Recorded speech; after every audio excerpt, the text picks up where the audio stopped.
it's Brittany Jackson, and today we're going to talk about advanced features in discussion forums. So I'm going to come down here to one of our already created discussion forums. So here I am in the Moodle playground, and I've got to click on the little editing button. It's red. Now I can see that I'm able to edit things.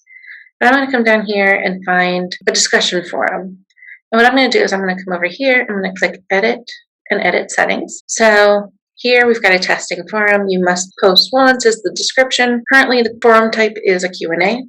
I'm going to change it over to standard forum for general use. And then under here, availability. So you can put in the due date just like you normally would and a cutoff date. Under attachments and word count, you can choose the maximum attachment size, which the course upload limit for both you and for the students is 50 megabytes. So anything larger than that, they won't be able to upload. And the maximum number of attachments. I only really want them to submit one, so we're just going to put one. And then display the word count, yes or no. If you're telling them they have to, post 250 words in their original response, then yeah, you'd probably want to be able to see that more easily. So I'm going to turn that on. Now, subscription and tracking, subscription mode. You've got optional subscription, for subscription, auto subscription, and subscription disabled. So they're just like they sound. So optional subscription is the default, so people can opt in to subscribe to the discussion forum.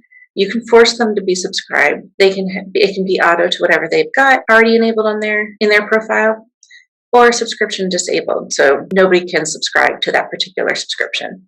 I typically leave it as the optional subscription. And then read tracking, I leave as optional. That's the default. Or you can turn it off so they can't tell if they've read it or not. Most of the time, it doesn't matter on your side whether they've read it, unless they're responding, in which case then you're going to see their response. So I tend to leave that as optional. Under discussion blocking, you can lock the discussion after certain periods of inactivity, and you can choose how long that inactivity needs to be. I tend to leave it as do not lock discussions if they want to continue to have a discussion after the due date. I'm okay with that. And then if we put on threshold for blocking, it's a time period for blocking. So you can control the timing or the number of posts an individual student can make in a forum. The defaults don't block, but if I say 1 day, I now get these other options. And post threshold blocking indicates the threshold for the number of posts a student can make during the designated time period. So I only want them to be able to make 1 post during that time period. So within a day, they can only post once a day. Or threshold for warning, you can indicate how many posts a student can make before they get a warning that they're approaching their limit.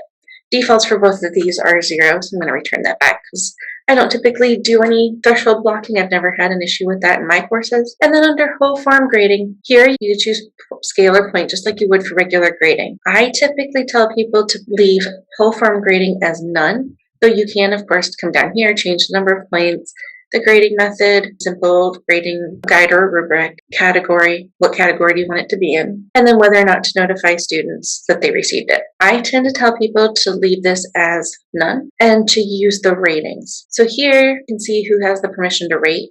It's basically almost any role except a student. And the aggregate type says no ratings, average of ratings, count of ratings, maximum, minimum, or sum of ratings. So the average would average together the points. So the count of rating allows you to score different posts separately and will add a point for each one. The total points is 3, so 3 points are awarded. I tend to not do count of ratings. Maximum rating would be the maximum score awarded to any posting to the forum. So the maximum score is 4 points are awarded. Minimum rating, will award the minimum score awarded to any posts. And if the minimum score is 1 point, only 1 point will be awarded. I tend to choose this one, which is sum of ratings. So sum of ratings will add up the score for each posting in that discussion forum.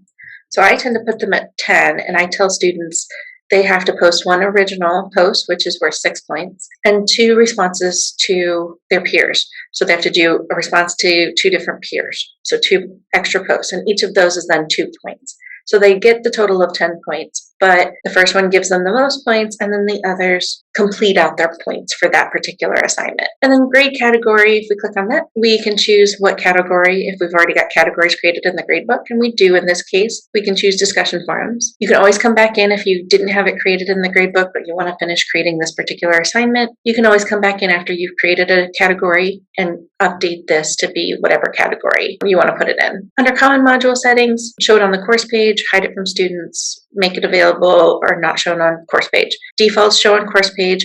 If you're not quite ready to have the students see it, you can select and choose hide from students, and it'll stay hidden until you choose otherwise. Group mode, you can choose separate groups or visible groups. So if I choose separate groups, here we can do an auto-created groups, group presentation, wiki groups, whatever we've established as some of these. If we choose visible groups, it's the same thing. The difference between separate groups and visible groups is that separate groups can only see the postings of the members in their own groups. Visible groups means that they can only post to their own groups, but they can see the postings of all groups. So if you have them grouped, you can set it up so that they can only post and see in that one or in any discussion forum in that group, where they can see it even if they're not a part of a group, they can go and read what others have written in a separate group. Restrict access. You can always add restrictions. These, like always, are activity completion. They can't do it until a specific start date. By grade, if they had to earn a grade on another thing.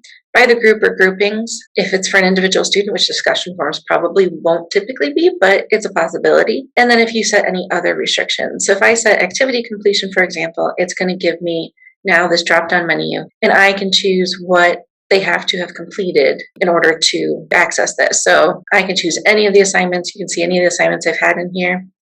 I want them to have to complete the super quiz, and it must be complete with a pass grade. You can have it be, where they just mark it complete, or where it can't be marked as complete, or it has to be marked with complete for a fail grade. So you can set up some structures here depending on what you want to do. I'm going to leave it as must complete with a passing grade because I don't want them to be able to do it until then. And then activity completion. So students can manually mark is the default. Do not indicate activity completion as an option, or you can show activity complete when conditions are met, and you can decide what those conditions are. So they have to view it, they have to have a grade, they have to have a certain number of posts, discussions, replies, or an expected complete date. So you can set any of those up. And then tags, you can enter in specific tags, competencies.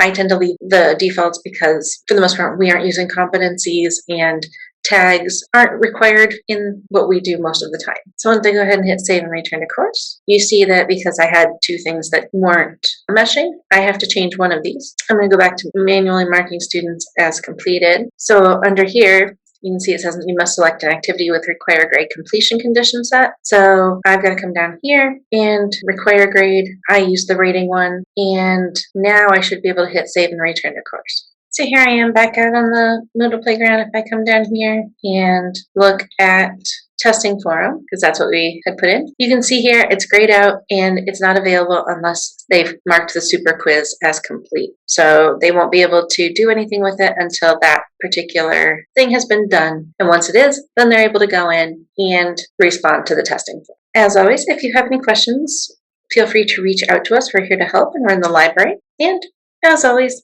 happy Moodling.